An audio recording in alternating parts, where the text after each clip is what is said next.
নমস্কার। Licence two thrill চ্যানেলে সকল শ্রোতা বন্ধুদের স্বাগত। নমস্কার, আমি শুভম এবং আপনারা শুনছেন লাইসেন্সড টু থ্রিল। আজ আপনারা শুনবেন লেখক অমিত প্রসন্ন মুখার্জির কলমে একটি হাড় হিম করা ভয়ঙ্কর থ্রিলার গল্প, অরণ্যের আতঙ্ক। গল্পটি শুরু থেকে শেষ পর্যন্ত শোনার অনুরোধ রইল। তাহলে আর বেশি কথা না বাড়িয়ে শুরু করছি আমাদের আজকের গল্প, অরণ্যের আতঙ্ক।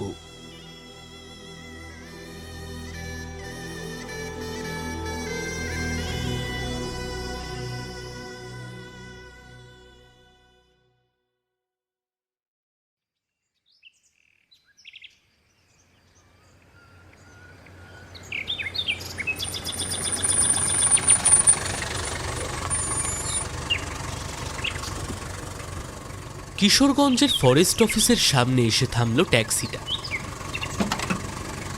গাড়ি থেকে নেমে ভাড়া মিটিয়ে দিল অখিল।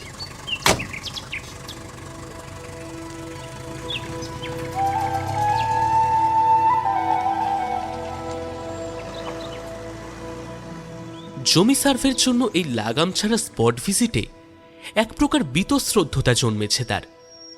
তবে সংরক্ষিত বনভূমি বা অভয়ারণ্য হলে আলাদা ব্যাপার। যান্ত্রিক জীবনের যাবতীয় ফ্রাস্ট্রেশন এখানে আসলে ঘুঁচে যায়। শীতলক্ষা ও ব্রহ্মপুত্র নদের সঙ্গমস্থলের পূর্ব দিকে কিশোরগঞ্জ জেলা। সেখানে কোচবংশীয় সামন্ত লক্ষণ হাজরার রাজত্ব ছিল।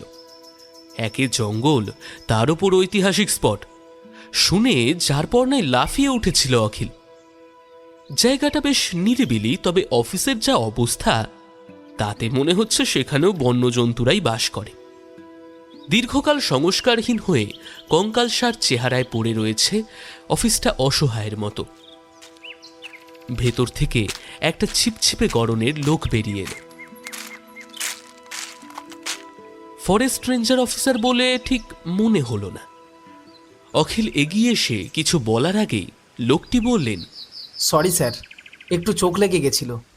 আমার নাম কার্তিক, ক্লার্ক। এত দূর থেকে এসেছেন, একটু বিশ্রাম করবেন, আসুন। অফিসে যাই, আগে কাগজগুলো সই করিয়ে নি। ওসব হবে এখানে, রেঞ্জার স্যারও নেই। আপনি আগে একটু জিরিয়ে নেন। পাশেই স্টাফ কোয়ার্টার আছে, ওখানেই যাবতীয় ব্যবস্থা করা আছে। বাবা, এই অফিসের আবার স্টাফ কোয়ার্টার? স্টাফ তো শুধু আপনাকেই দেখলাম।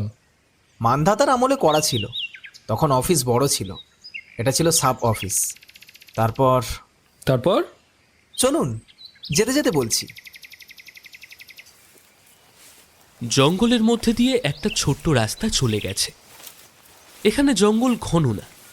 শাল, সেগুন, বাবলা গাছের বাহারের মাঝে আছে বিক্ষিপ্ত কিছুটা কাঁটা ঝোপঝাড়। কার্তিক বলতে লাগলো, আসলে এমনি কিশোরগঞ্জে শান্তির অভাব নেই। সেই 12 ভূঁইয়াদের সময় থেকেই এখানে সবাই নিরিবিলি মিলেমিশে থাকে। কোনো হিংস্র জন্তুও নেই যে আতঙ্ক থাকবে। এই যে আসার আগে শুনলাম বদনাম আছে, যদিও আমি ওসবে কান দিই না। লোকটা নিরুত্তর রইল। হঠাৎ যেন কিছু একটা বলতে চেয়েও নিজেকে সামলে নিল সে।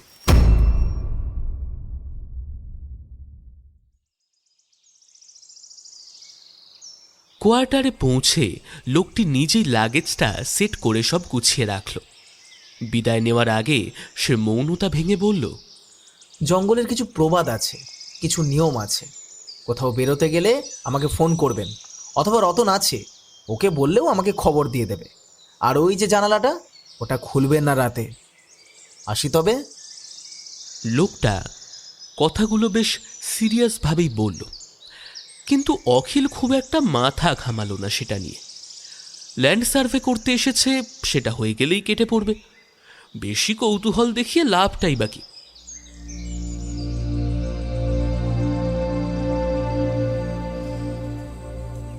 বিকেলের দিকে রেঞ্জার অফিসারের সাথে দেখা করতে যাবে বলে অখিল বেরোতে যাবে, এমন সময় তার সামনে এসে উপস্থিত হলেন এক ভদ্রলোক। একটু বেঁটে খাটো, পরনে সাদা পাঞ্জাবি আর ধুতি, বয়স 50 ঊর্ধ্ব। কলপ করা মোটা গোঁফের নিচে তামাটে ঠোঁটে চাপা হাসি লেগে রয়েছে। করজোড়ে প্রণাম করে এগিয়ে আসলো সে অখিলের দিকে। আমার নাম সদানন্দ তর্কালঙ্কার। শুনলাম শহুরে বাবু এসেছেন, যদি কিছু কাজে লাগতে পারি। এই এলাকায় সরকারি সুযোগ সুবিধার তত্ত্বাবধানে আমি থাকি। আমি তো এখন অফিসের দিকে যাচ্ছি, কিছু দরকার হলে আমি আপনাকে জানাবো। চলুন না, আমি এগিয়ে দিই। আমার চেম্বারের সময়ও হয়ে এসেছে। দুজনে কোয়ার্টারের পেছনের রাস্তা দিয়ে হাঁটতে লাগলো অফিসের দিকে। অখিল খুব একটা আপত্তি করল না। ল্যান্ড রেভিনিউ ডিপার্টমেন্টের আধিকারিকদের স্থানীয় মানুষ একটু বেশি সহযোগিতা করে। এদের হাতে রাখলে মহাচন্দ্রের বাটপাড়ি আর চোখ রাঙানিকেও উপেক্ষা করা যায় অনায়াসে। আইন বিরুদ্ধ জমির জবরদখলের তথ্য এসব এলাকায় না এলে কেউ জানতেই পারবে না। তাই উচ্চপদস্থ সরকারি আধিকারিক যেই পা রাখে অমনি পদলেহন আর তৈলমর্দন শুরু হয়ে যায়। তবে এই লোকটিকে দেখে অখিলের খুব একটা যে সন্তুষ্টি এসেছে তা নয়, বরং একটু অস্বস্তি হলো। মানুষ অখিল ভালোই চেনে। এই এত বছরের সার্ভিস পিরিয়ডে কম আমলা দালাল আর মুহুরির সাথে তো তার ওঠা বসা হয়নি। গন্ধ শুঁকে সে বলে দিতে পারে কোন হাসির আড়ালে ধান্দা লুকিয়ে আর কোনটায় সক্ষতা। অখিল লোকটার উদ্দেশ্যে বলল, জঙ্গল এমনই শান্ত নিরিবিলি থাকে? গভীর রাত বা শান্ত দুপুরে জঙ্গলের নিজস্ব শব্দের টান থাকে। নিরিবিলি বলা চলে না। রাত বেরাতে শেয়াল উপদ্রব করে, আর হায়নার কান্নাও শুনতে পাবেন। সন্ধ্যের আগে পর্যন্ত নিরাপদ। তবে গভীর জঙ্গলে কিছু হিংস্র পশু থাকতেও পারে। ওই ক্লার্ক যে বললেন কোনো হিংস্র জন্তু নেই, এই রাস্তাটা এখন সেফ তো? একদম সেফ স্যার। আপনি হলেন কি না আমাদের অতিথি। আপনার সুরক্ষা আমাদের দায়িত্ব। ওসব আপনি ভাববেন না। আর হিংস্র জন্তুদের কেউ সচক্ষে দেখেনি, শুধু একবার। হঠাৎ জঙ্গল থেকে ভেসে এলো বিরক্তিসূচক চাপা গর্জন। চিতাবাঘ।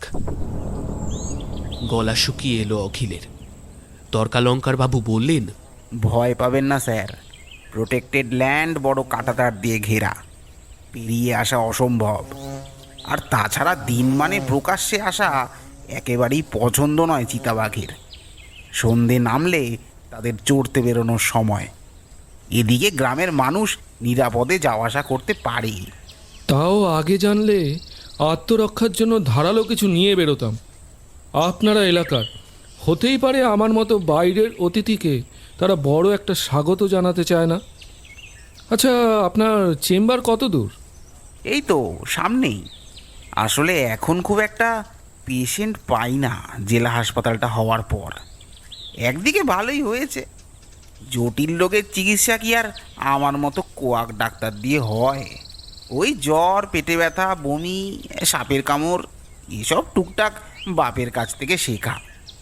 পয়সার জন্য না, মানুষের সেবার জন্যই আমি শিখেছি। হাসপাতাল তো এই এলো দিনে হয়েছে।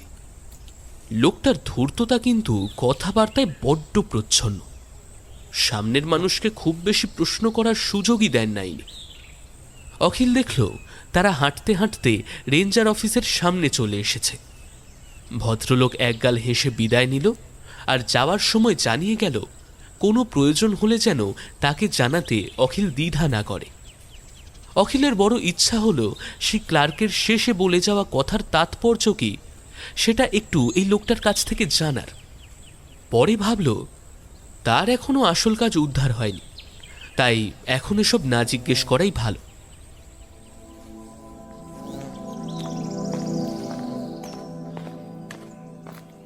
অফিসে ঢুকে সে কাউকে দেখতে পেল না।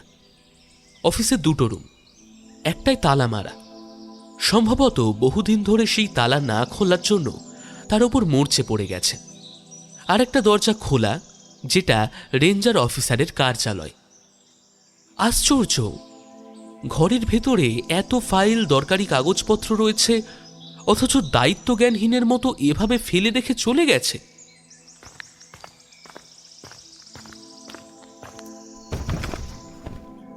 ভেতরে গিয়েই বসল অখিল। বেশ কিছুক্ষণ অপেক্ষা করতে করতে সে তন্দ্রাচ্ছন্ন হয়ে পড়ল। আর তখনই ঘটল একটা কাণ্ড। সে হঠাৎ একটা ঠান্ডা হাওয়ার স্পর্শ অনুভব করল। মুষলধারে বর্ষার পর যেভাবে একটা ঠান্ডা স্রোত বয়ে যায়, কতকটা তেমনি। এবার যেন আরো বেশি অবচেতন হয়ে গেল অখিল। বাতাসে একটা সুমিষ্ট ঘ্রাণ পাচ্ছে সে। এই সব কিছুই যেন বড্ড ভালো লাগছে তার। তার অলক্ষ্যে তার গলায় যেন কেউ ঢেলে দিচ্ছে মদিরা। সেই আচ্ছন্ন অবস্থায় সে শুনতে পেল কেউ অত্যন্ত নরম সুরে তার কানের কাছে কিছু দুর্বোধ্য ভাষায় কিছু একটা বলছে, হাসছে, আবার অঝরে কাঁদছে।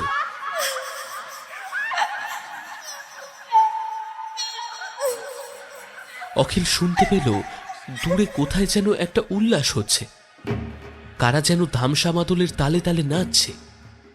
না, দূরে নয়, এসব কিছু হচ্ছে অখিলের খুব কাছে, হয়তো তার মাথার ভেতরে।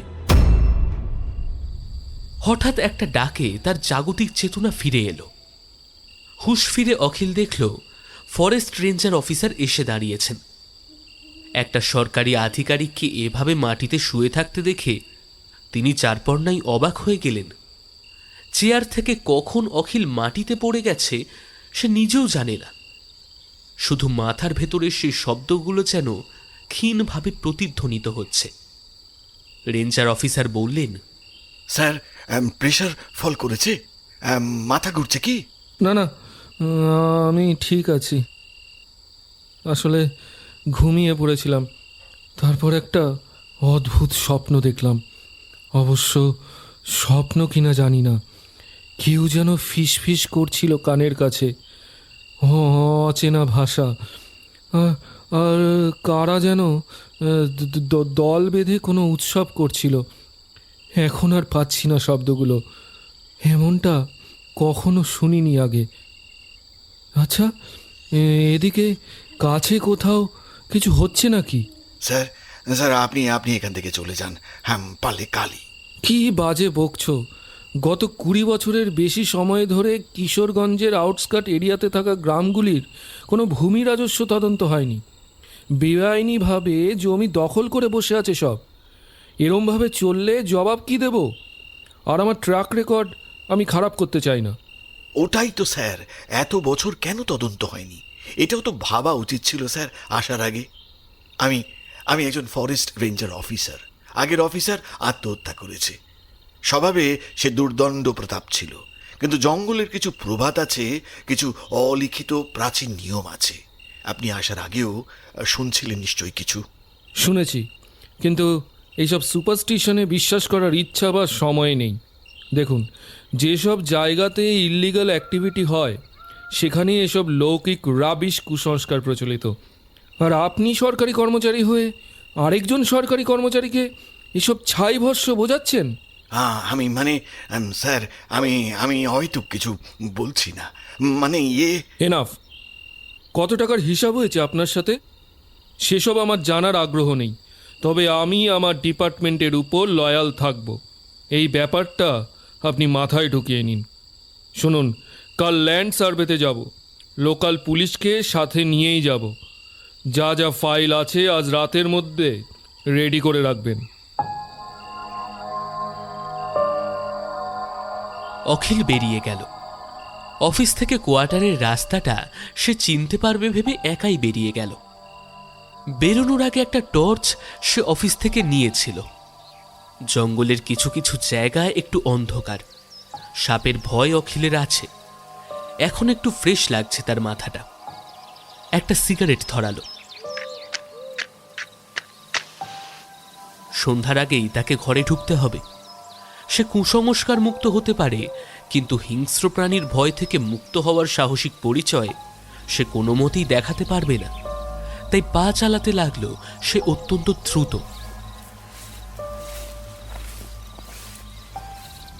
এখন পাখিদের ঘরে ফেরার পালা। তাদের কলরব মুখরিত হচ্ছে শাল, বট, অশ্বত্থ গাছের ডালে ডালে। কিছু দূর গিয়ে সে বুঝতে পারল যে সে পথ হারিয়েছে। নিজের ওপর তার একটু রাগ হলো বই কি। অন্যমনস্কতার মাসুল যদি দিতে হয়, সে দায় সে খণ্ডাবে কি করে? একটু থেমে সে মনে মনে বোঝার চেষ্টা করল যে কোন পথে তার ফেরার কথা। একটা অজানা চাপা ভয় যেন তাকে বলয়ের মতো ঘিরে রেখেছে। সিগারেটটা ফেলে দিল অখিল। পকেট থেকে ফোনটা বের করল। নেটওয়ার্ক নেই। এখানে দাঁড়িয়ে সে সময় নষ্ট করবে? দাঁড়িয়ে থাকাটাও নেহাত মূর্খামি হবে। সে তো বেশিক্ষণ হয়নি এখানে এসেছে, তবে অফিসটা নিশ্চয়ই কাছে হবে। সেখানে নিশ্চয়ই এখনো অফিসার রয়েছেন, কাজ করছেন। আর দেরি করল না সে, পা চালাতে লাগল।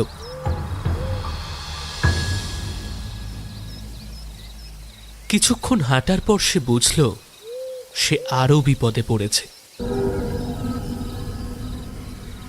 গোটা জঙ্গল যেন চোরাবালির মতো তাকে গিলে খেতে চাইছে, কিন্তু সে পালাতেও পারছে না। হঠাৎ অখিল শুনতে পেল সেই সুরেলা গলা, সেই দুর্বোধ্য মন্ত্রের স্তব। কে কে কে এখানে? সামনে এসো। এদিকে ওদিকে টর্চ মেরেও কাউকে দেখতে পেল না অখিল। হঠাৎ দূরে সে দেখতে পেল একটা বিশাল ছায়া মূর্তি। মানুষের মতো কেউ যেন ওখানে দাঁড়িয়ে আছে না? এতক্ষণে জঙ্গল যেন নীরব হয়ে গেছে একেবারে। পাখিদের কলরব থেমে গেছে কোনো অপ্রত্যাশিত বিপদের শঙ্কা পেয়ে। অখিল এখনো একা, সম্পূর্ণ একা। কিন্তু কে সেই দূরে দাঁড়িয়ে থাকা মানুষটা? একটু সাহস পেল অখিল। ভাবল, কাউকে তো অন্তত পাওয়া গেল। এই যে শুনছেন, আমি পথ হারিয়ে ফেলেছি। একটু ফরেস্ট অফিসের দিকে আমাকে এগিয়ে দেবেন? শুনছেন? কোনো উত্তর নেই। অগত্যা এগিয়ে যেতে হলো অখিলকে তার কাছে।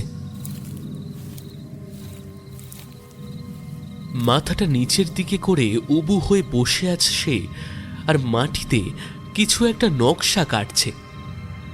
খুব ক্ষীণ হলেও কিছু একটা এক নাগাড়ে আউড়ে যাচ্ছে সে।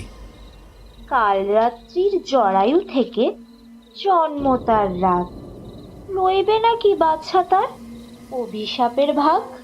আমাকে একটু অফিস পর্যন্ত পৌঁছে দেবেন? আমি এখানে নতুন, পথ হারিয়ে ফেলেছি। থেমে গেল সে। আর ঠিক পরক্ষণেই অখিল বীভৎস একটা আর্তনাদ করে উঠল। কি ভয়ঙ্কর সেই নারী মূর্তি! জগতের নিকৃষ্ট প্রাণী হিসাবেও তার কল্পনা করা যায় না। তার লিকলিকে শরীরটা নামমাত্র কাপড়ে ঢাকা, চোখ দুটো গভীর অন্ধকারে মিশে গিয়ে সেখানে আর কিছুই নেই। ক্রমেই বেরিয়ে আসছে একটা লাল টকটকে জীব। অখিল মনে প্রাণে কিছু দূর পালাবার চেষ্টা করতেই একটা পাথরে হোঁচট খেয়ে জ্ঞান হারালো।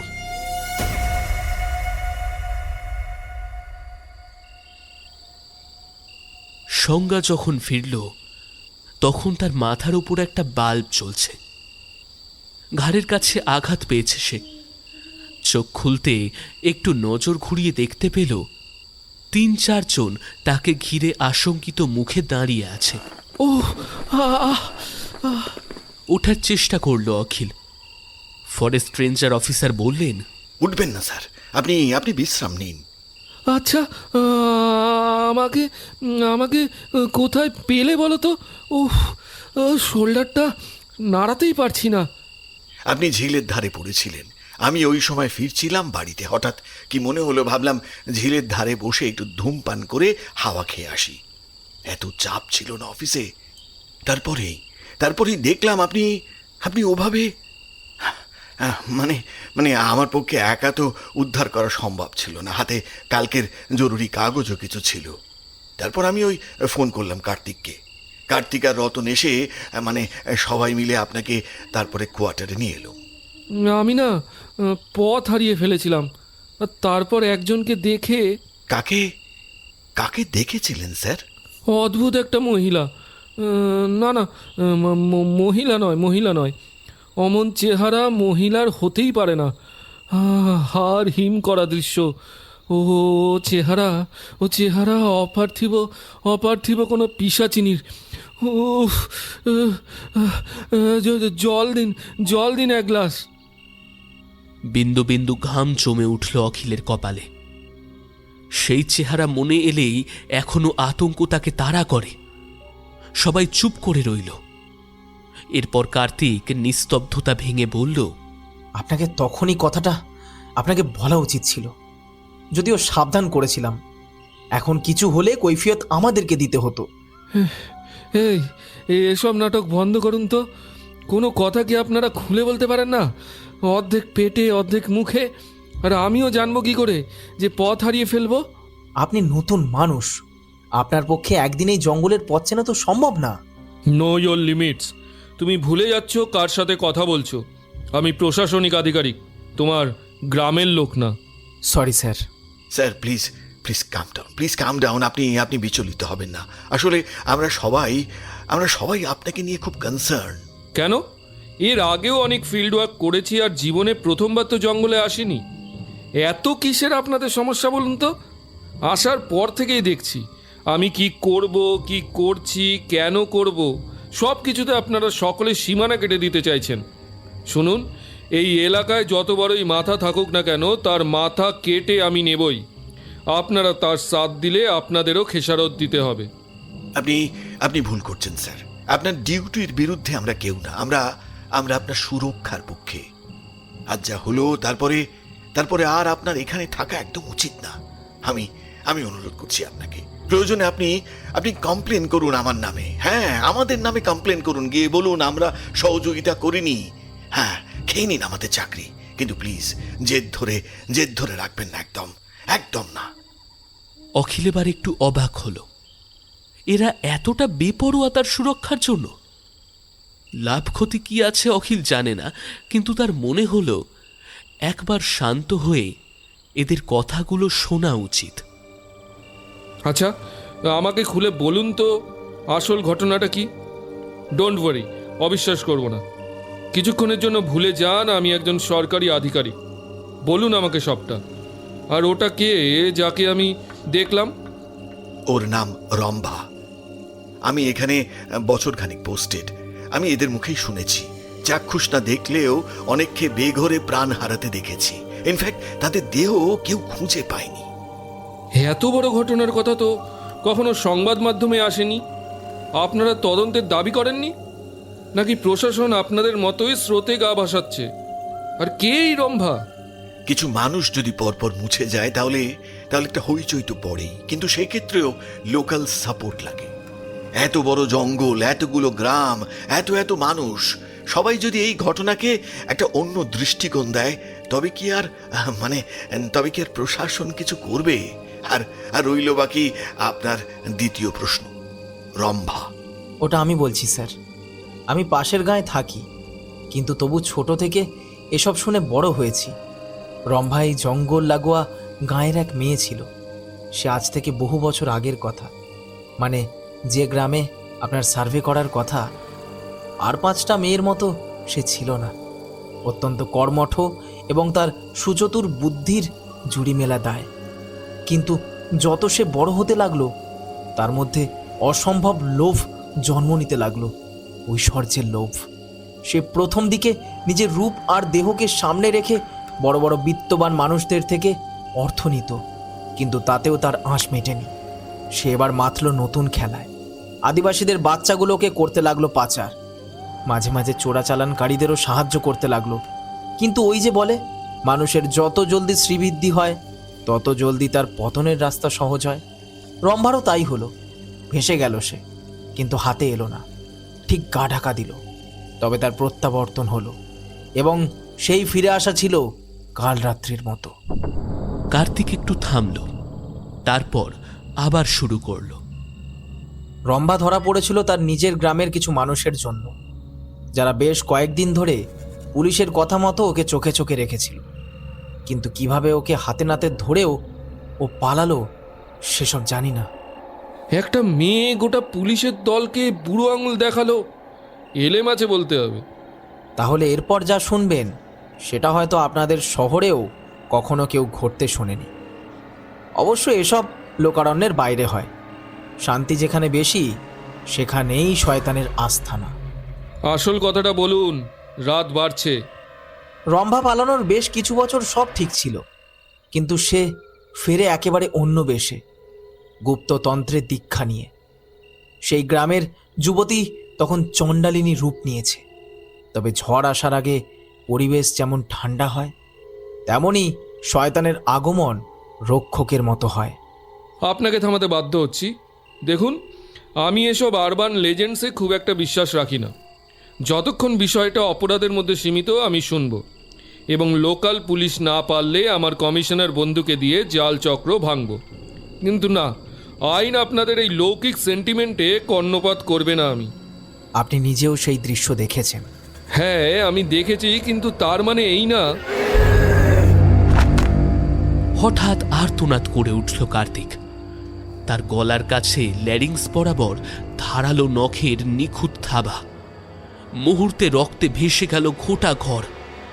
মুহূর্তের মধ্যে সেখানে পাথরের মতো দাঁড়িয়ে রইল সবাই। সকলের মুখে ফুটে উঠেছে অবিশ্বাস, ভয়, আর মুখগুলো ফ্যাকাশে হয়ে যাচ্ছে। রেঞ্জার অফিসার আর দেরি করল না। মুহূর্তের মধ্যে তার কোমর থেকে রিভলভার বের করে বলল, সে জেগেছে, পালাতে হবে স্যার, পালাতে হবে আমাদের। 3 কিলোমিটারের মধ্যে ধৌলি স্টেশন, শেষ ট্রেন পেয়ে যাবেন। চলুন চলুন আমার সাথে। অখিল তখনও যেন বিভোর। এই 4 দেওয়ালের মধ্যে ঘটে যাওয়া এই আকস্মিক বিভীষিকা যেন তার আধুনিক বিশ্বাসে শিরচ্ছেদ করেছে। সে আর ভাবতে পারছে না। আজ ঘটে যাওয়া সব ঘটনার ব্যাখ্যা যে কোনোভাবেই তার পক্ষে দেওয়া সম্ভব নয়, সেটা সে বিশ্বাস করতে পারছে না। কিন্তু তাকে করতে হবেই। তাকে উঠতে হবে, তাকে পালাতে হবে। কিন্তু তার শরীর তো ক্লান্ত, কাঁধের পেশি বোধহয় গুড়িয়ে গেছে তার। দেরি করবেন না স্যার, একদম দেরি করবেন না। আরে আমি উঠতে পারছি না যে। রতন, স্যারকে সাহায্য কর, যা। কোথায় রতন? রতন তখন ঘরের কোণায় ঠকঠক করে কাঁপছে, চোখ দুটো ওপরে তুলে। তার চেতনা প্রায় নেই বললেই চলে। মানুষ যখন বুঝতে পারে বিপদ তার ঘাড়ে এসে নিঃশ্বাস ফেলছে, তখন তার লক্ষ্য স্থির হয়ে যায়। প্রাণে বাঁচতে হবে, বাঁচতেই হবে। অখিলের যন্ত্রণা ক্লিষ্ট মুখটার দিকে তাকিয়ে করুণা হলো রেঞ্জার অফিসারের।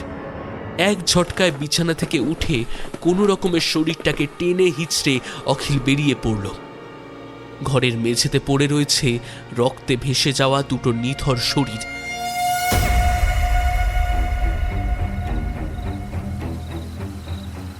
বাইরে জিপ ছিল।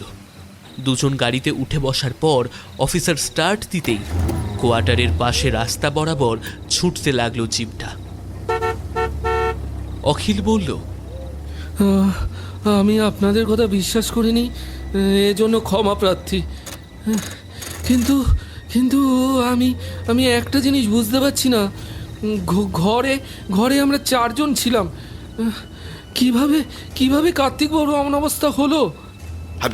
আপনাকে প্রথমেই সাবধান করেছিলাম স্যার। কিন্তু আমি কেন?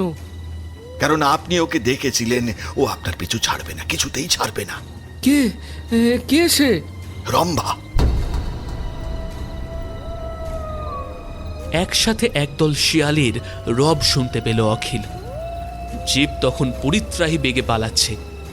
অখিলের একটা কথা সেই মুহূর্তে মনে পড়ল। সে যখন এখানে এসেছিল তখন এই রাস্তায় সে আসেনি। সে গ্রামের ডাক্তারের সাথেও এই রাস্তায় আসেনি কখনো। বিপদের মুহূর্তে তার স্নায়ু অবচেতন হলেও তার অবজারভেশন একেবারেই নির্ভুল। অফিসার, কোথায় নিয়ে যাচ্ছেন আমাকে? কোনো উত্তর না দিয়ে আরও একটা গিয়ার বাড়িয়ে দিল। তারপর উন্মাদের মতো ছুটতে লাগলো গাড়িটা। এই অবস্থায় ঝাঁপ দিলে আহত অখিলের প্রাণটুকু যে অবশিষ্ট থাকবে না তা বলাই বাহুল্য। গাড়িটা থামান। সঙ্গে সঙ্গে স্টিয়ারিং ঘুরিয়ে একটা নতুন পথে ঢুকলো তারা। কিছুটা দূরে এগিয়েই থামলো একটা ফাঁকা জায়গাতে।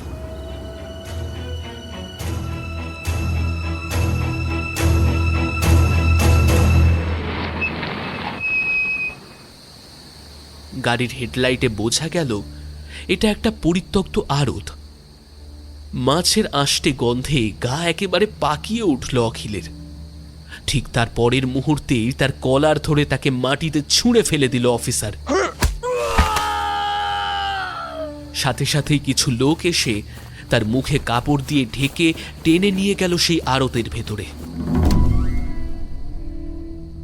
অখিল একটা ঘোরের মধ্যে রয়েছে যেন, অন্ধকার যেন তাকে গিলে খেয়েছে। সে চিৎকার করল, কেউ আছে?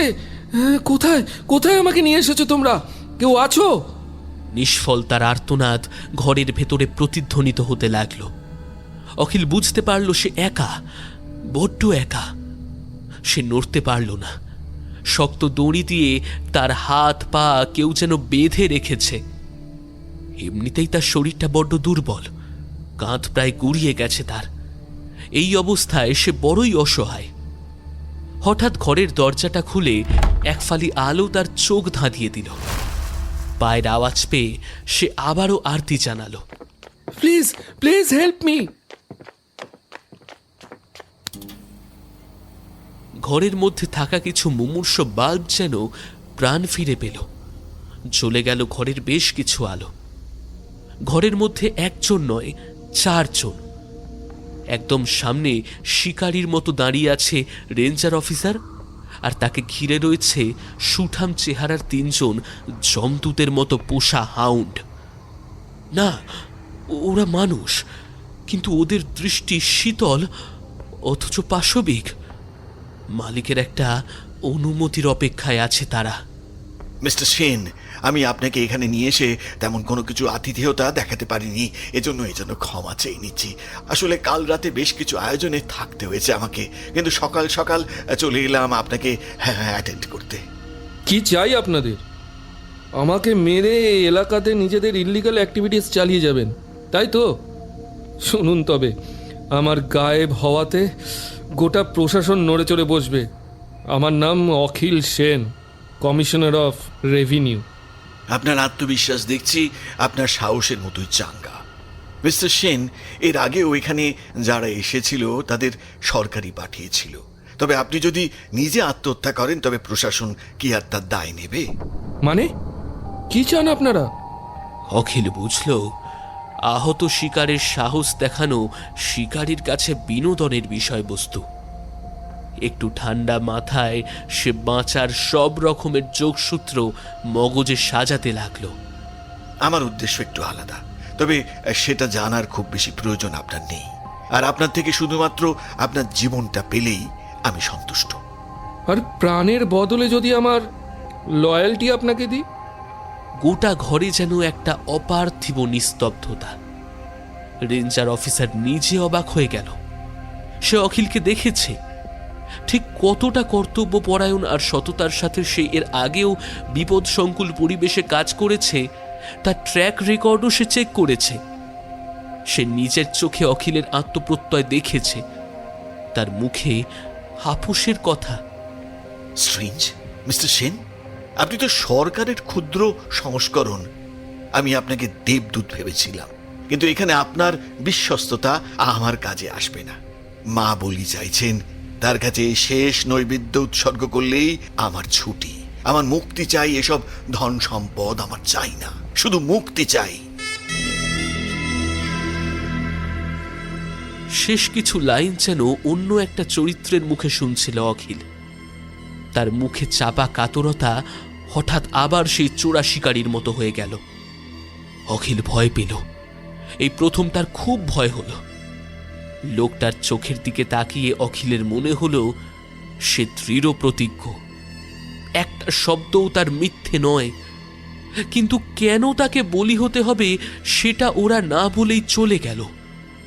শেষ লোকটা শুধু একবার মুখ ফিরে তাকালো অখিলের দিকে। সে দৃষ্টিতে নাশকতার গোপন অভিসন্ধি লুকিয়ে আছে।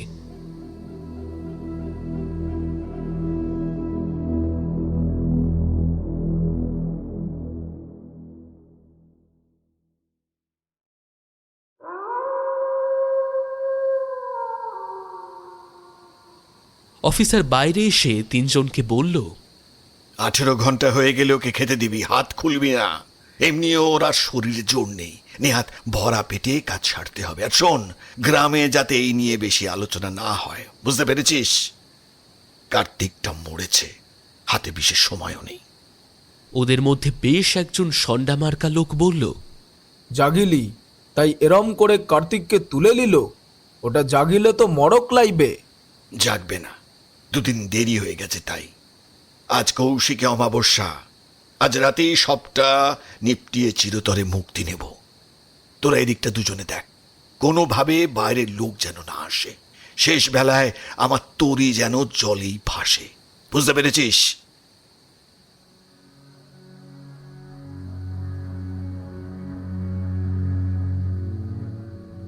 অখিলের শরীর ক্লান্ত, কিন্তু মন এখনো বাদ সাধেনি। আহত হলেও তার মাথা এখনো ঠিক মতো কাজ করছে। অন্ধকার ঘরটায় আলোর কিছুটা কিরণ এসে পড়েছে। ঘন্টা 2 এভাবেই কাটল। হঠাৎ দরজাটা খুলে গেল। তারপর কেউ একজন অতি সন্তর্পণে ভেতরে প্রবেশ করছে। অখিল সাবধান হয়ে বসল। স্যার, গলাটা চেনে অখিল। এটা সেই লোকটার গলা যাকে অখিল আগের দিন অফিসে যাওয়ার পথে সঙ্গী হিসেবে পেয়েছিল। কিন্তু অখিল বুঝতে পারল না সেও শত্রুপক্ষের সদস্য কিনা। একটু চুপ করেই রইল সে। স্যার ভয় পাবেন না, বাইরে যে 2জন জমদূত ছিল ওদের ঘুম পাড়িয়েই আপনার কাছে এসেছি। আপনি সারাদিন, আমি আপনাকে দেখতে পাচ্ছি না। এই তো এই তো এই তো আমি এদিকে। চাপা স্বরে আতঙ্ক, ভয়, উত্তেজনায় বলল অখিল। লোকটা ধূর্ত শেয়ালের মতো অতি সন্তর্পণে এগিয়ে এলো অখিলের দিকে। এরপর হাতটা তার খুলে দিল। আমার আমার কাঁধটা বোধ হয় ডিসলোকেট হয়ে গেছে। সব ঠিক করে দিচ্ছি, আমি যা যা বলছি সেগুলো করুন তো। সামনের দিকে উপর হয়ে ঝুঁকে কাঁধকে শিথিল করে হাত পুরোপুরি ছেড়ে দিন। এখন হাত দিয়ে ঘুরিয়ে ঘুরিয়ে একটা বৃত্ত বানানোর চেষ্টা করবেন। অখিল সেভাবেই চেষ্টা করতে গেল, আর সদানন্দ তার কাঁধের জয়েন্টে তালু রেখে বিপরীতে বল প্রয়োগ করলেই একটা হালকা আওয়াজ হলো।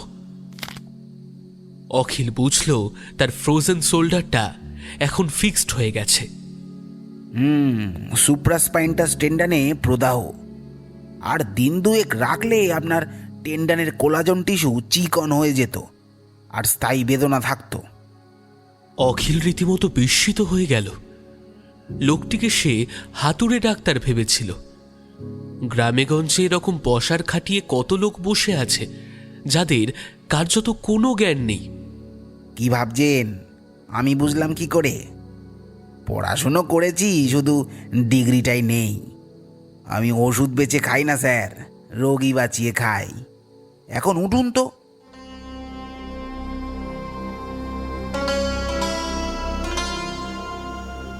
সদর দরজায় ভেতর থেকে খিল তুলে দিয়ে ওরা একটা অন্ধকার সুড়ঙ্গ দিয়ে হামাগুড়ি মেরে বাইরে এলো।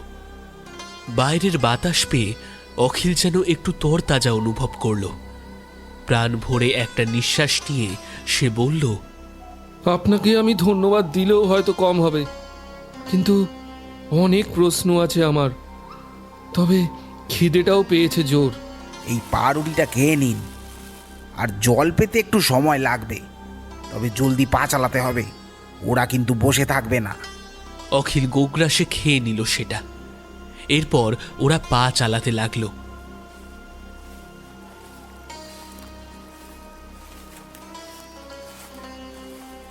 আমরা আমরা কোথায় যাচ্ছি? শীতলক্ষা নদীর দিকে। নৌকা করে পার হতে পারলে এ যাত্রায় বেঁচে যাবেন। জলপথ তবু নিরাপদ। ডাঙায় ওদের পোষা কুকুর কোথায় অপেক্ষা করছে বলা মুশকিল। একবার এখান থেকে বেরোই, ওই রেঞ্জার অফিসারকে আমি ছাড়বো না। কোন অফিসার? কিশোরগঞ্জের forest ranger officer Mainak Mahapatra. Ranjan? ও অফিসার আপনাকে কে বলল? ও বুঝেছি, আসলে শিকার ধরার জন্য ওর বহুরূপী সত্তা এবার রেঞ্জার অফিসারের বেশ নিয়েছিল। ও হলো এই কিশোরগঞ্জের কুখ্যাত অপরাধী। আপনাকে নিশ্চয়ই রম্বার গল্প বলেছিল। Yes, right. আসলে কাল আমি এক অদ্ভুত দেখতে একজনের সম্মুখীন হই।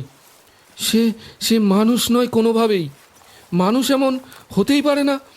কি ভয়ঙ্কর তার চাহনি, আর কি যেন একটা বলছিল ছড়ার মতো। ডায়ালেক্ট আপনাদের লোকাল হলেও হতে পারে। যা দেখেছেন ভুল কিছু দেখেননি। তবে ওটা রম্বা নয়।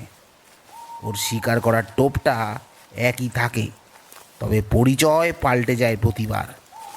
কখনো ট্যুর গাইড, কখনো গ্রাম প্রধান, কখনো ওই রেঞ্জার অফিসার। রম্বা আসলে ওরই নাম, কোনো মেয়ে নয়।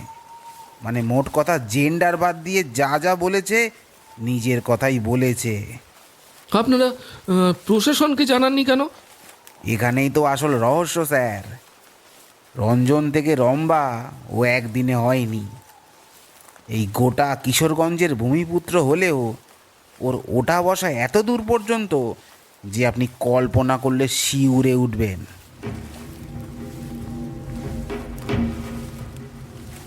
হঠাৎ জঙ্গলের মধ্যে একটা অপ্রকৃতিস্থ কোলাহল শোনা গেল।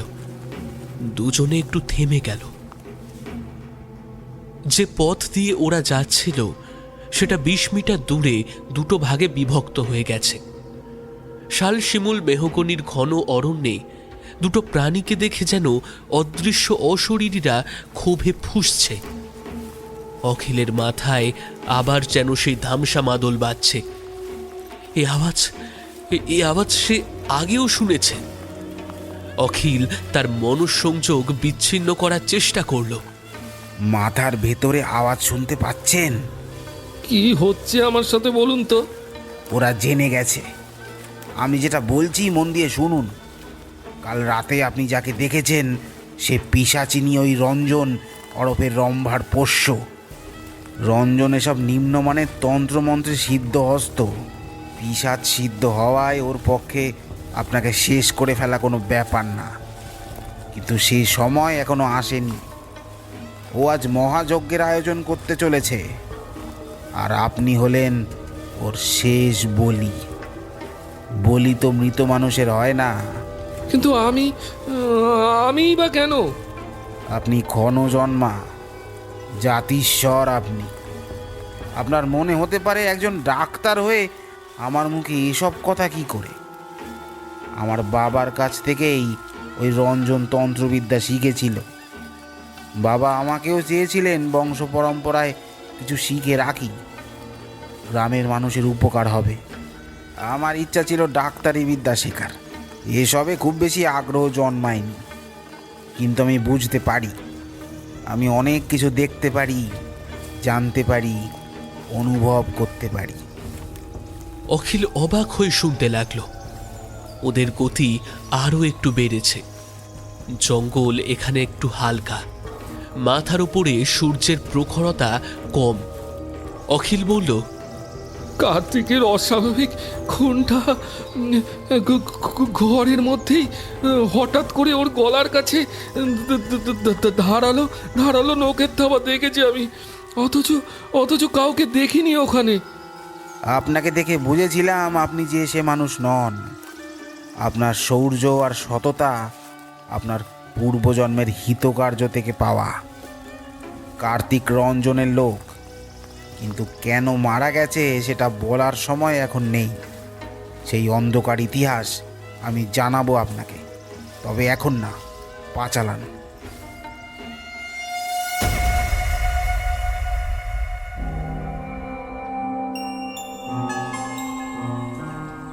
দুই ঘুমিয়ে পড়া প্রহরী চোখ খুলল যখন, তখন দেখল তার সামনে সাক্ষাৎ জমের মতো দাঁড়িয়ে তাদের মালিক। রাগে তার চোখ দুটো অগ্নিকুণ্ডের মতো জ্বলছে। ওরা চোখ ঘুরিয়ে দেখল ঘর ফাঁকা, গলা শুকিয়ে এলো ওদের। দুজনেই পাহারাতে মশগুল ছিল, কিন্তু কাল রাত থেকে কিছুই পেটে পড়েনি বলে ওদের একজন গিয়েছিল হাড়িয়া আনতে। হাড়িয়া খেলে ওদের নার্ভ নাকি আরও শক্তি পায়। তখন সারাদিন নাকি খাটাখাটনিতে আর ঝিমুনি আসবে না। বলাইয়ের তৈরি হাড়িয়া খেয়ে ওরা যে একেবারে ঘুমিয়ে পড়বে সেটা কল্পনাতীত। শুয়োরের বাচ্চা! কথাটা বলেই ওদের একটার বুকে সজোরে একটা লাথি মারল রঞ্জন। আর একজন ভয় পেয়ে বলল, কর্তা, 1 ঘন্টার মধ্যেই ওই বরযাত্রে আপনার পায়ের কাছে রত্তা দিয়াবো। থাম শালা! এবার এবার যা করার আমি করব, দেখ। ধমক খেয়ে 10 আননের মতো পোষা গ্রে হাউন্ড যেন গুটিয়ে গেল। ভেতর থেকে চোখে ইশারা করে কি একটা বের করতে বলল রঞ্জন। তার আদেশ পাওয়া মাত্রই ঘরের ভেতর ঢুকে গেল একজন, আর মিনিট 4 পরেই ঘাড়ে করে নিয়ে এলো একটা মৃতদেহ। রঞ্জন তাকে অনুসরণ করতে বলল। ওরা গিয়ে উপস্থিত হলো 500 মিটার দূরে একটা বেল গাছের নিচে। তোরা এবার দূর হ আমার চোখের সামনে থেকে। আমি সাধনায় বসবো। ওই চামচিকে ভেবেছে কিশোরগঞ্জ থেকে কেটে উঠবে। দেখি দেখি ওর সাহস কত। মৃতদেহটিকে নিজেই ধুয়ে কুশ ঘাসের বিছানায় শুইয়ে রাখল। মৃতদেহের চুল আর পা বেঁধে দিল। তারপর রঞ্জন ধ্যানের জন্য মৃতদেহের ওপর বসে তার মুখে একটা সুপারি পুড়ে দিল। তারপর চন্দন কাঠের একটা পেস্ট তার পিঠের ওপর মাখিয়ে মৃতদেহের পেছনে একটা যন্ত্র আঁকল। তারপর শুরু হলো এক জটিল তন্ত্র সাধনা।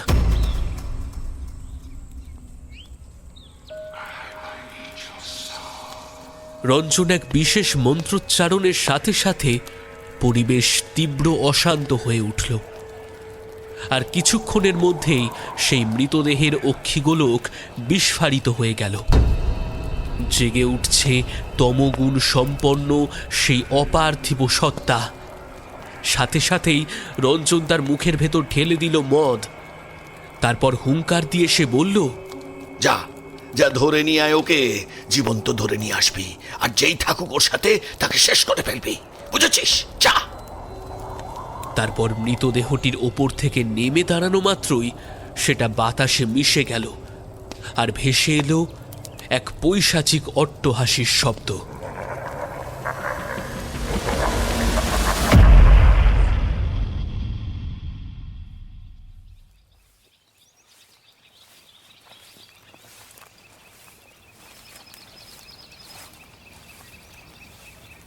অখিলা ডাক্তার তখনও নদীর পাড়ে আসেনি। এখনো বেশ কিছুটা দূর। এত পথ হেঁটে আসতে আসতে দুজনেই প্রায় ক্লান্ত, কিন্তু বিশ্রাম নেওয়ার অবকাশ নেই। কখন কিভাবে বিপদ আসবে ওরা কেউ জানে না, শুধু জানে প্রাণে বাঁচতে হলে পালাতেই হবে। অখিল বলল, ওরা আমাদের ধরে ফেলবে না তো? এ রাস্তা সবাই চেনে না। এত বড় জঙ্গল পারাপার করতে সময় লেগে যাবে। তবে টের যখন পেয়ে গেছে, চুপচাপ ওরা বসে নেই। ওদের কাছে জিপ আছে যে, এখনো বেশ কিছুটা আমাদের কাছে যেতে হবে। তার মধ্যে যদি জিপ নিয়ে গোলদিঘি অবধি আসতে হবে, তারপর হেঁটেই আসতে হবে। এই পথ না রঞ্জন চেনে, না ওর পোষা গুন্ডা। আপনি রতনকে চেনেন? সেও কি রঞ্জনের লোক? না না, রতন ভালো ছেলে, কর্মটো আর খুবই সাধারণ। কেন বলুন তো? কাল রাতে উনিও কার্তিকের এমন অবস্থা দেখে শক পায়, আর বোধহয় কার্ডিয়াক অ্যারেস্ট হয়ে মারা যায়। ডেড বডি দুটো ওখানেই আছে। কোয়ার্টারে তো আর কেউ থাকে না। একবার পুলিশে খবর দিলে হতো না? সে না হয় আপনি যাওয়ার পর আমি খবর দিয়ে আসবো। হঠাৎ একটা অদ্ভুত ঘটনা ঘটে গেল। অখিলের কানে বাজতে লাগলো একটা পরিচিত কণ্ঠ। বাবা, ও বাবা। বাবুই! থেমে ডেকে উঠল। সে আর একবার চিৎকার করে ডেকে উঠল, বাবুই! বাবা, তুমি কোথায়?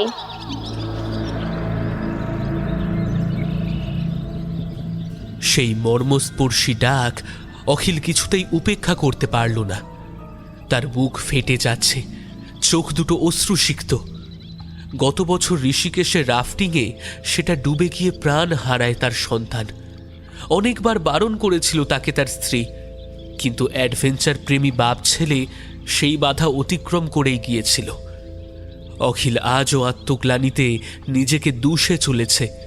আর আজ সেই বহু পরিচিত প্রাণের মানুষের আওয়াজ শুনে সে উন্মত্তের মতো তাকে খুঁজতে লাগলো এদিক সেদিক।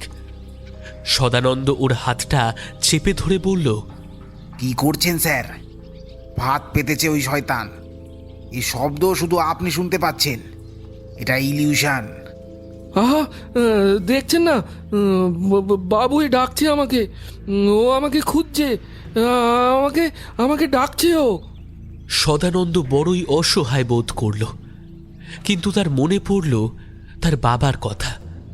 তার বাবা বলেছিলেন, সদা মনে রাখবি, প্রাণ কেড়ে নেওয়ার অধিকার শুধু ভগবানের, কিন্তু প্রাণ রক্ষার অধিকার সকলের আছে।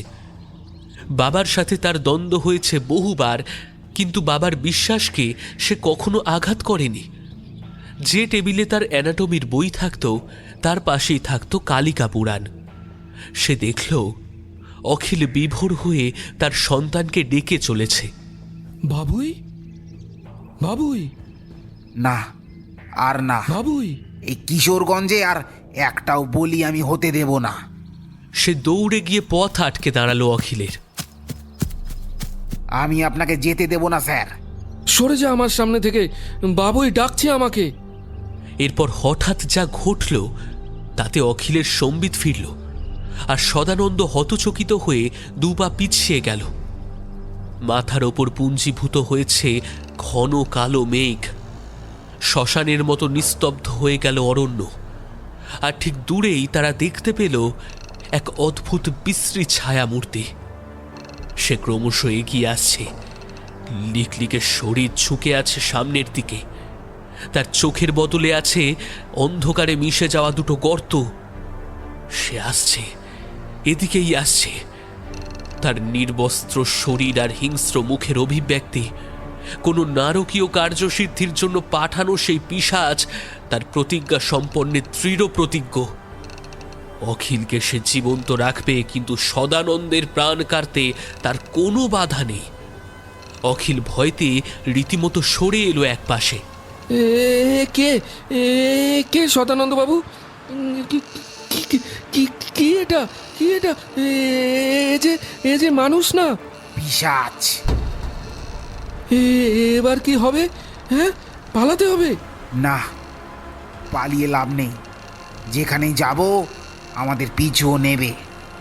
সদানন্দ অখিলের সামনে এসে দাঁড়ালো, যেন বলতে চাইছে আজ যা হয়ে যাক তাকে পেরিয়ে যেতে হবে, কিন্তু উপেক্ষা করা যাবে না। নিমেষে তার সমস্ত ভয় যেন মিলিয়ে গেছে। তার চোখ দুটো উজ্জ্বল হয়ে গেল।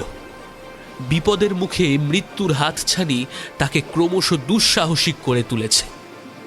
জীবনের উদ্দেশ্য জীবন বাঁচানো, ভয়কে ভয় পাওয়ানো। সে বুঝেছে আজ তাকে কেউ ভয় পাওয়াতে পারবে না। আয়, তুই সর্বশক্তিশালী দানব হলেও তোকে আমি ভয় পাই না। আমি সদানন্দ তর্কালঙ্কার।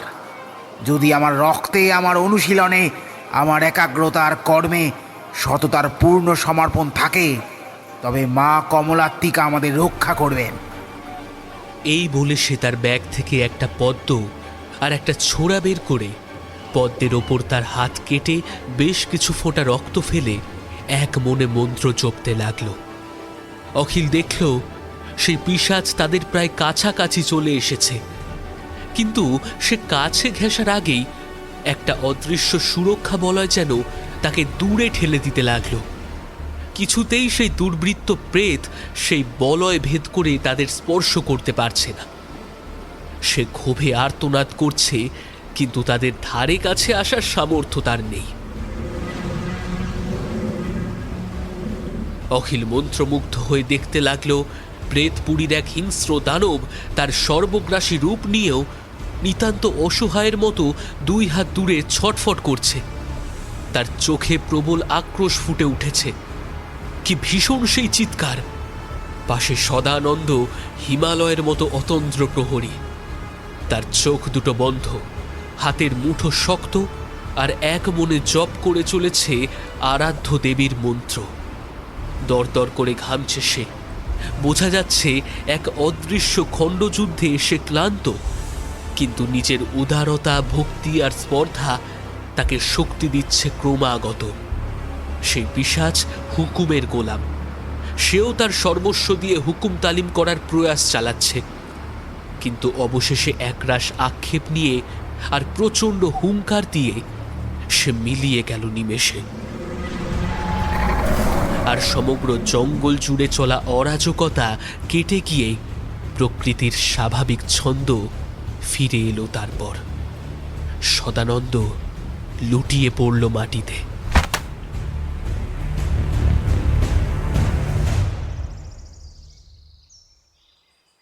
সদানন্দবাবু, সদানন্দবাবু, আপনি ঠিক আছেন? ওই শয়তান আর নেই, চোখ খুলুন। একটু দেরি হলো তার চোখ খুলতে। ক্লান্ত অবসন্ন শরীরে বিজয়ের হাসি মুখে ফুটে উঠল তার। আর চিন্তা নেই, তাড়াহুড়োও নেই। ওই রঞ্জন যদি আবার...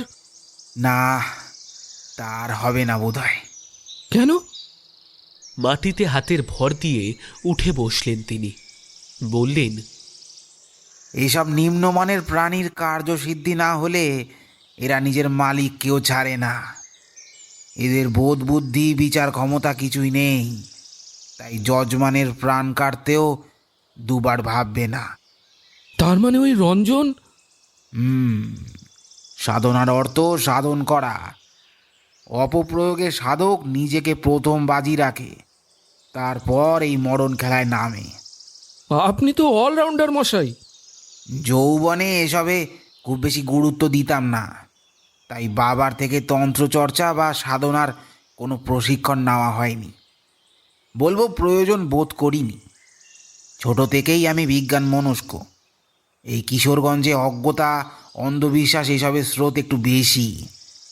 আমি উল্টো হাঁটতাম। বাবা ছিলেন দেবী কমলাত্মিকার সাধক। কে এই দেবী? তার আগে বলি কেন আমি এসবের দ্বারস্থ হলাম। তন্ত্রের বিজ্ঞানসম্মত দিক হলো এর ব্যবহারকারিতা এবং পরীক্ষালব্ধ জ্ঞান।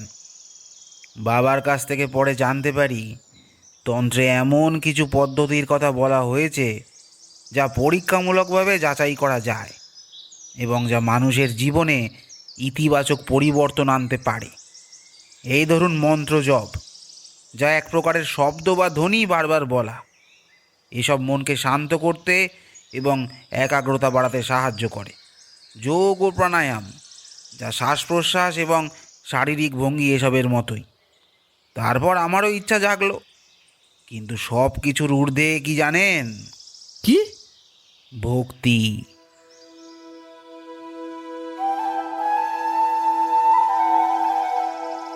ভক্তি যদি নিখাদ হয় তবে তন্ত্র সাধক না হয়েও ভগবানের সঙ্গ পাওয়া যায়। আজ যা হলো, এসব সফল হবে নাকি আমাদের শেষ পরিণতি খারাপ হবে এসব আমি ভাবিনি।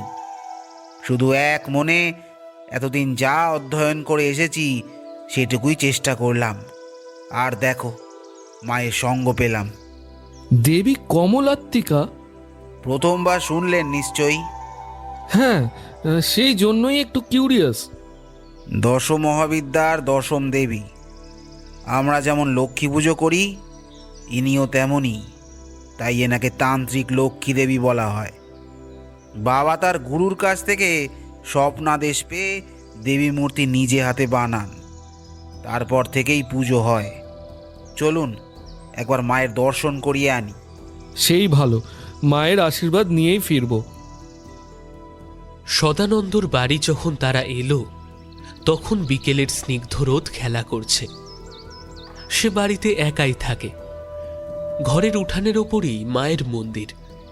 অখিল ভেতরে ঢুকে মায়ের সামনে দাঁড়াতেই অসীম ভক্তিতে নতজানু হয়ে এলো। এমন প্রসন্নতা, এমন দেবী মূর্তির চাক্ষুষ দর্শন তার চোখ দুটো পরম শ্রদ্ধায় ভিজিয়ে দিল। অখিল দেখল তিনি পদ্মের ওপর বসে আছেন। তার মুখ হাস্যোজ্জ্বল, আর তার চার হাতে দুটি পদ্ম ধরে আছেন। তার বর্ণ বিদ্যুতের মতো উজ্জ্বল। আচ্ছা সদানন্দবাবু, এই যে দুটো হাতি, এরা দেবীর বাহন? হিন্দু ধর্মে হাতি হলো মেঘ আর বর্ষার পূর্বসূরি, যা উর্বরতার প্রতীক। আর তাছাড়া হাতি শক্তিশালী, তাই দেবীর রাজকীয় কর্তৃত্ব বোঝায়। বাবা আমাকে এটাই বুঝিয়েছিলেন।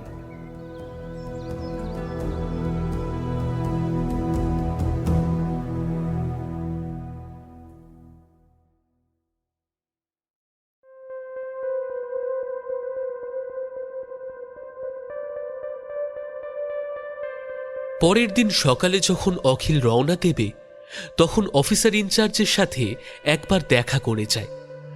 অখিলের খবরটা তখনও উপর মহল পর্যন্ত যায়নি। তবে আগের দিন রাতেই ওরা পুলিশে খবর দিতেই পুলিশ 3টে দেহ উদ্ধার করে, 2টো কোয়ার্টার থেকে আর একটা ফরেস্ট এরিয়ার মধ্যে।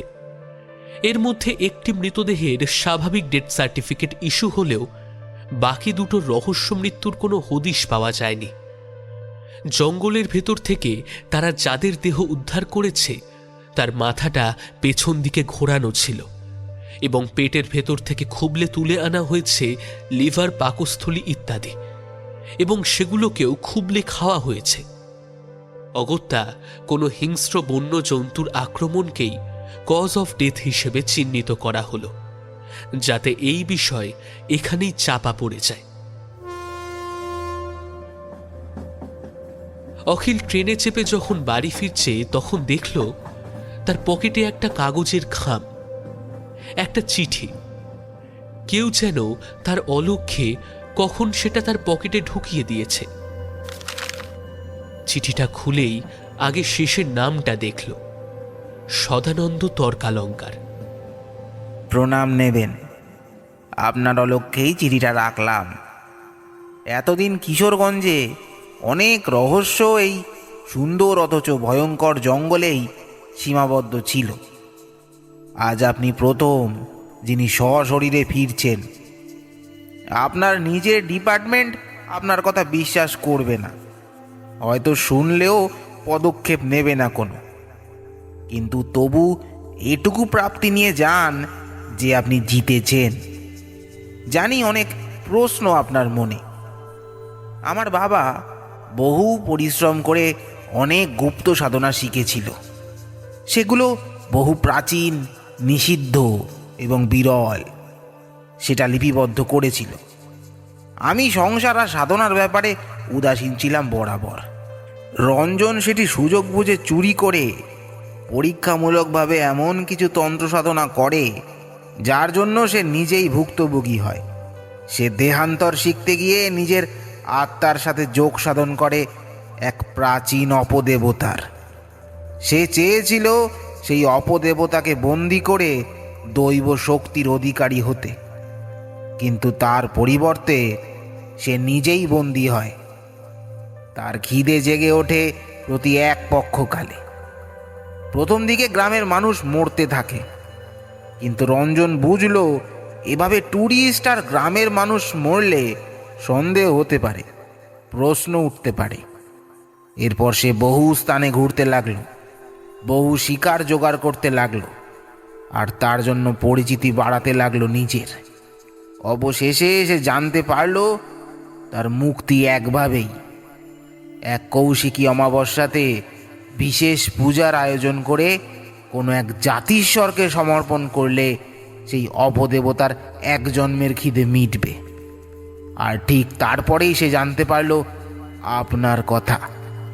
তন্ত্র মন্ত্র সাধনা সবই সে জানতো কম বেশি, তাই বুঝতে দেরি হয়নি যে আপনি সে।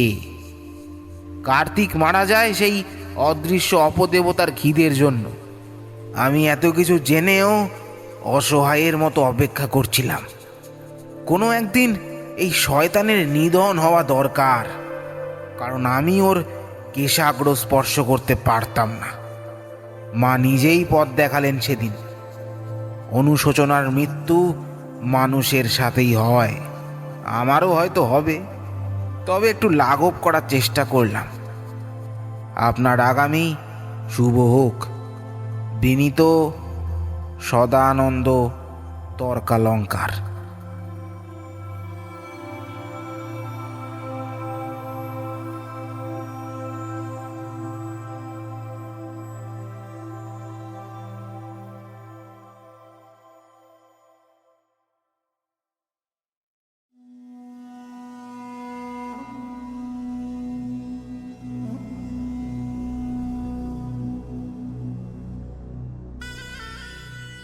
শেষ হলো আমাদের আজকের গল্প অরণ্যের আতঙ্ক।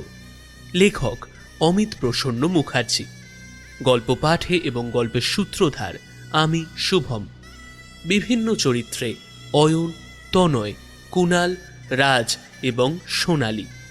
শব্দ সংযোজন, আবহ এবং প্রচ্ছদ নির্মাণে তৎপুরুষ প্রোডাকশন, পরিচালনায় মৌমিতা।